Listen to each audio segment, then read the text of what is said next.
Operation সিঁদুর সাফল্যে bike মিছিল। জানা যায় আজ পুরসরা বিধানসভার আটকড়া থেকে মায়াপুর পর্যন্ত এই বাইক মিছিল হয়। উপস্থিত ছিলেন বিজেপি বিধায়ক বিমান ঘোষ সহ একাধিক দলীয় কর্মীরা। সকলেই আনন্দের সঙ্গে এই বাইক মিছিলে যোগদান করে এবং ভারত মাতা স্লোগান দেয়।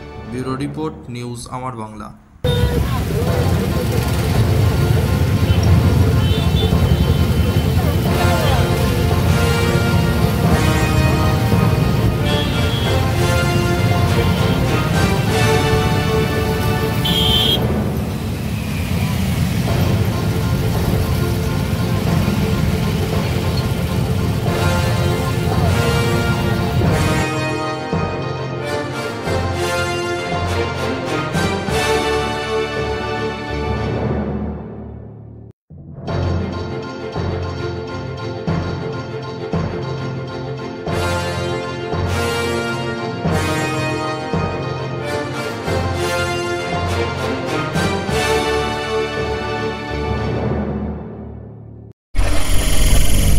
নিউজ আমার বাংলা,